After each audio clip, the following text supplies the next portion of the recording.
BCL ওয়ানডের ফাইনালে north জোনকে, তারকা খচিত নর্থ জোনকে হেসে খেলে অনায়াসে হারিয়ে চ্যাম্পিয়ন হয়েছে সেন্ট্রাল জোন। কোন জায়গাতে নর্থ জোন ম্যাচটা হারলো? সবার আগে মনে করিয়ে দিই, দুই দলের যে গ্রুপ পর্বের ম্যাচটা হয়েছিল সেই ম্যাচে আগে ব্যাট করে 322 করেছিল নর্থ জোন, সেটাও চেস করে সেন্ট্রাল জোন জিতেছিল। এই ম্যাচে যখন তাই ফাইনাল ম্যাচে নর্থ জোন ব্যাট করতে যায়, তাদের বোধহয় ওই ইকুয়েশনটা মাথায় রাখা দরকার ছিল।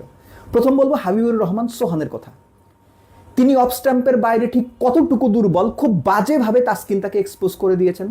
ইদার তিনি অফ স্ট্যাম্পের বাইরের বল ব্যাটে কানেক্ট করতে পারেননি, লাগাতেই পারেননি ব্যাটে, আর যেটাও কানেক্ট করেছেন টাইমিং ঠিকঠাক হয়নি। যে বলটাতে তিনি উইকেট কিপারকে ক্যাচ দিলেন, তার আগের বলটা এক্স্যাক্টলি তার কার্বন কপি ছিল। 6 বা 7 নাম্বার স্ট্যাম্পে বল একটু শর্ট বাউন্স পেয়েছে, উইকেট কিপারের পেছনে ক্যাচ দিয়েছেন।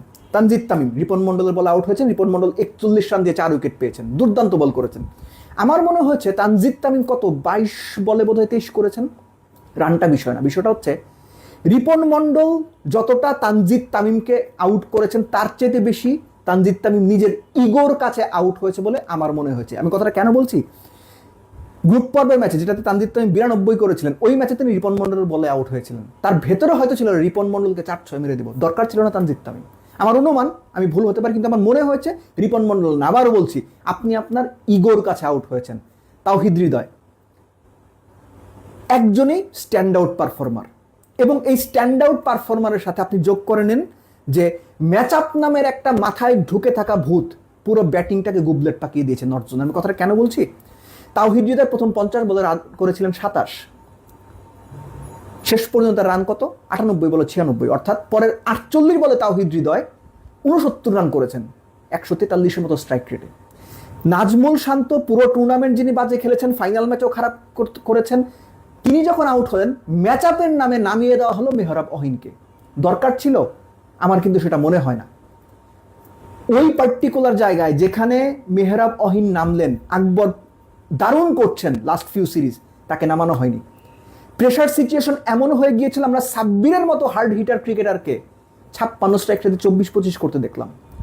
আমি পার্সোনালি ফিল করি এই যে left hand right hand combination, left handed batsman থাকলে লেফট হ্যান্ডেড বোলার আনা যাবে না, রাইট হ্যান্ডেড ব্যাটসম্যান থাকলে মিরাজরা বল করতে চান না, এগুলো বাংলাদেশের ক্রিকেটারদের সবার মধ্যে না, বেশিরভাগের এবং কোচদেরও, টিম ম্যানেজমেন্টের মাথার মধ্যে জাস্ট ঢুকে ঘুটপাক দিচ্ছে। তাদের ঘাড়ে এই left hand right hand combination match up সিনবাদের ভূতের মতো চেপে বসেছে। যে ম্যাচে 322 করেছিলেন, ওই ম্যাচে যদি আপনার ম্যাচ আপ দরকার না হয়ে থাকে, এই ম্যাচে এসে কেন হইল আপনার? এবং পার্টিকুলারলি 31তম ওভার, রাকিবুলের 1 ওভারে 2 উইকেট, মেহরাব অহিন এবং আকবর আলী 4 বলের ব্যবধানে দুজনকে আউট করে রাকিবুল ইভেনচুয়ালি এই ম্যাচটার গতিপথ বদলে দিয়েছেন।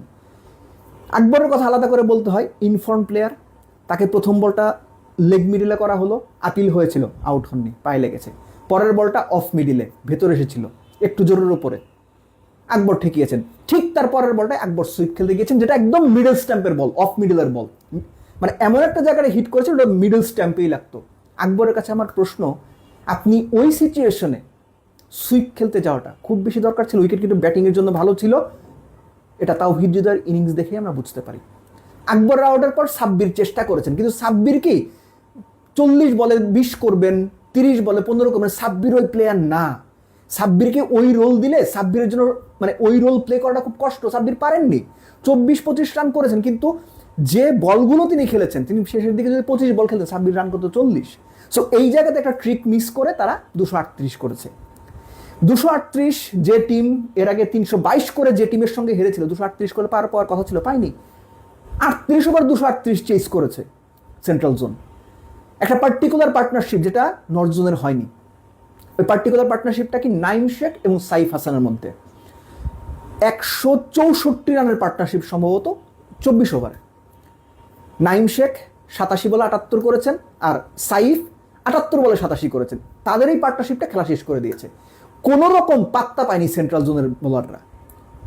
এজন্যই বললাম, এই যে ব্যাটিংটা তারা যদি আগে ব্যাট করে ওই ম্যাচ আপ নামের নতুন খেলা কিংবা পুরনো খেলায় না ঢুকে অর্ডার ওয়াইজ যেতেন, যদি 280 বা 300 রানও করতেন, ফাইনাল ম্যাচ অত সহজ হতো না।